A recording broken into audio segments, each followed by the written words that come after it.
Yang seterusnya, saya nak tanya apa hukumnya adik-beradik yang menguruskan harta pusaka, tapi ada adik-adik yang lain tak dapat bahagiannya.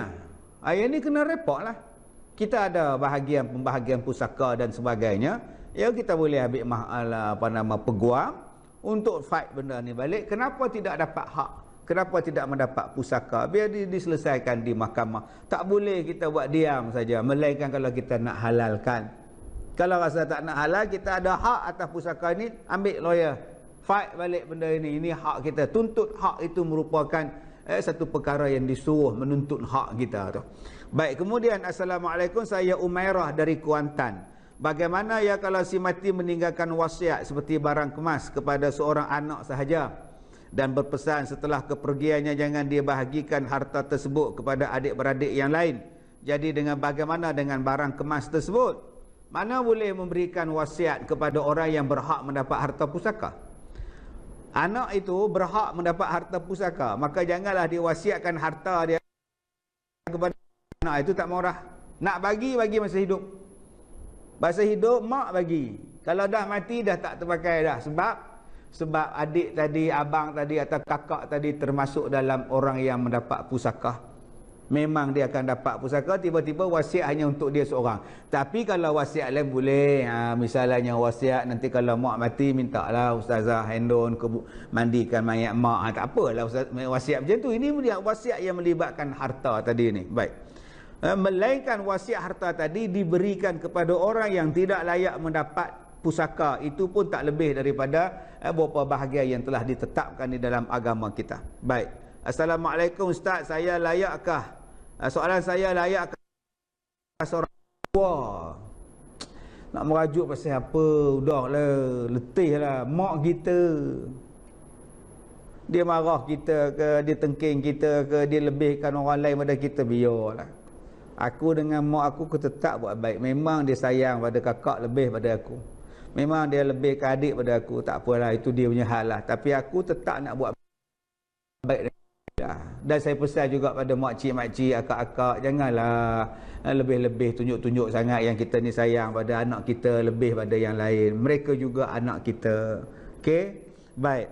Soalan kedua, betulkah tidakkan seorang anak melawan bapaknya kerana ingin meluahkan apa yang dipendam anaknya di dalam hati? Kerana selama ini sikap bapaknya selalu baran setiap kali anaknya cuba memberitahu ataupun menerangkan apa yang si anak ingin sampaikan sehingga menimbulkan salah faham di antara anak dan bapa. Tuan-tuan yang dirahmati Allah, manusia baik bapa atau mak juga terlibat di dalam perkara-perkara salah, silap. Dia juga manusia. Jadi kalau kita nak cakap ketidakpuasan hati kita terhadap bapa kita, luahkanlah dengan perasaan yang paling lembut sekali, supaya tak jadi keruh suasana. Kalau kita rasa tak boleh nak cakap, kita gunakan orang tengah. Kita ada Pak Long kita, Pak Ngah kita, Pak Su kita. Mintalah mereka menjadi orang tengah, menasihati bapa kita. Okey, janganlah meninggikan suara, wala tanharhuma. Allah kata, jangan tinggikan suara. Ya, gunakanlah pendekatan yang paling baik, psikologi yang paling baik, yang paling diplomasi untuk bercakap dengan mereka. Kalau rasa tak boleh nak cakap, kita gunakan orang tengah untuk memberi nasihat kepada keluarga kita, ibu ataupun bapa kita. Baik, terima kasih kepada semua yang masih lagi bersama dengan saya pada malam ini.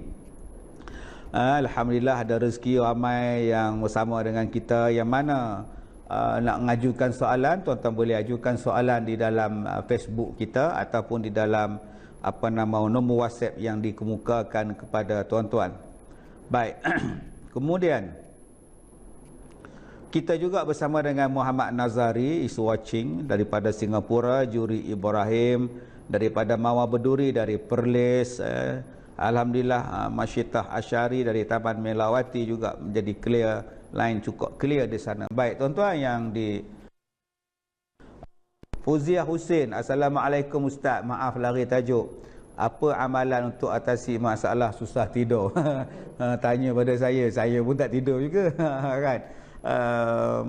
InsyaAllah ya, surah Al-Kahfi ayat yang ke-15, ayat yang akan, mudah-mudahan akak boleh tidur dengan baik. Baik, insyaAllah. Kemudian daripada Zaimi Abdul Rahman, malam ni baru terselah wajah siapa Datuk Ustaz Kazim yang sebenar. Ya Allah, ya ke? Lama tak tengok saya pakai serban kan. Baik, tuan-tuan yang dirahmati Allah, sambung lagi dengan tajuk kita pada malam ni. Ya, tak boleh duduk diam-diam. Kadang-kadang tangan kita ni jahat, tuan-tuan. Ni tangan ni. Elok perhiasan rumah orang tu kita elok-elok letak dah elok-elok, tapi tangan kita gatal nak pegang. Tengok saja tak boleh ke? Nice to look kan. Bagus untuk ditengok, tapi bila pecah awak kena bayar. Masalah kita sekarang, kita nak pegang juga.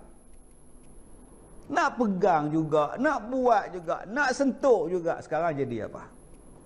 Kalau benda yang tak dah pesan, jangan sentuh, tak payah sentuh. Dah pesan, jangan pegang, jangan pegang. Ni kita buat pada anak-anak kita. Bila pergi rumah orang, jangan duk lompat atas sofa orang. Duk diam-diam tak boleh.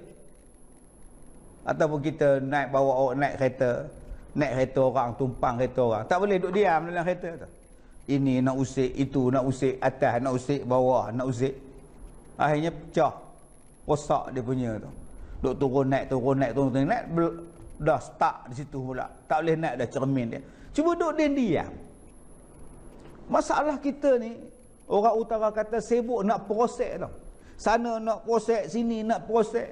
Sekarang jadi penyakit, rosak. Sebab itulah orang yang paling selamat ialah orang yang diam.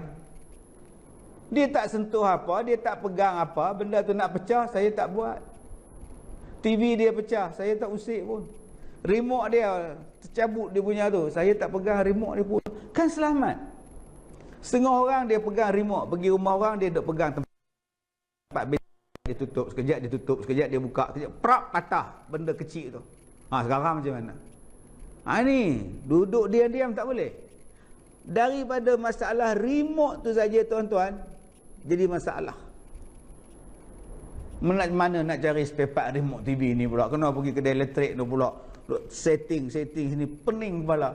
Sebab itu kalau kita nak kita ini disukai, digemari oleh orang lain, jaga tangan, jaga lidah, insya-Allah orang akan suka pada kita. Ini tangan suka meminjam, jari suka pegang, akhirnya rosak. Bila rosak, orang salahkan kita. Sebab tu tolong, tak boleh duduk diam-diam. Tak boleh kita duduk diam-diam. Baik, daripada Idi Ashikin Razi, how are you? Alhamdulillah, dapat dengar lagi kuliah Ustaz. Tuan-tuan yang dirahmati Allah, kadang-kadang kita orang bujang. Kadang-kadang tak ada pun niat nak kahwin dengan dia, saja nak test market. Rupa ada sikit, kan, mula nak test. Kalau aku ngorak perempuan ni dapat tak? Kalau aku taker dia ni dapat tak? Orang perempuan tiap-tiap hari duk ngorak, hello miss, hingga peringga. Lama-lama siapa yang tak berkenan? Muka tak segak pun jadi segak. Tiap-tiap hari ngorak, kan? Tiap-tiap hari ngorak, padahal dia dapat cabaran. Kamu kalau kamu hebat, kamu ngorak dia. Tengok, dapat ke tak dapat? Tak ada kerja. Kamu ngorak dia, kamu nak kahwin ke apa dengan dia? Yang kamu pergi kacau dia tu, kamu nak kahwin ke apa, ataupun saja nak test market? Kamu ada market ke tidak? Kawan tu dah perasan. Dah perasan dah sekarang, malam-malam begini duk menyanyi lagu tu. Kenang-kenanglah aku sayang, rinduilah aku dalam ingatanmu, yang telah tinggalkan ku selama ini, jauh membawa. Sudah. Sudah perasan dah. Pertama kali ku kenalkan dirimu. Kawan dah perasan dah. Duk pertama kali. Sekarang macam mana? Kemudian kita tinggalkan dia. Kemudian kita mula meninggalkan dia. Dia dah cover mak dia. Dia dah cover bapak dia. Macam bapak dia cari, abang dia cari, macam tak jadi pening kita. Sebab tu saya gunakan perkataan tadi. Duduk diam-diam tak boleh. Kerana itu bila kita nak pergi mina orang, nak memina tu maknanya kita dah nak betul-betul nak jadikan dia isteri kita. Jangan pergi merisik tu, tak tahu lagi lah. Kalau ada jadilah tengoklah kan saja lah pergi merisik. Jangan menghancurkan harapan dia. Letih mak dia masak nasi tu.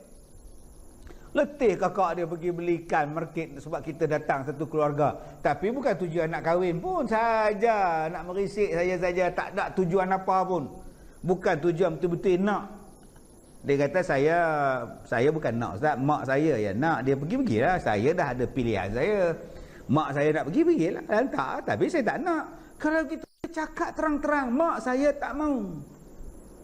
Jangan menyusahkan pihak perempuan. Jangan menyusahkan keluarga si perempuan yang dah bagi tahu satu kampung. Jiran-jiran dah tahu. Begini, duk nengok kok tingkap mana dia nak teruna. Padahal kita tak ada keinginan pun untuk berkahwin dengan dia. Yang inilah yang kita takut, tuan-tuan. Ya, bila kita ni tak ada kerja, pergi cari kerja.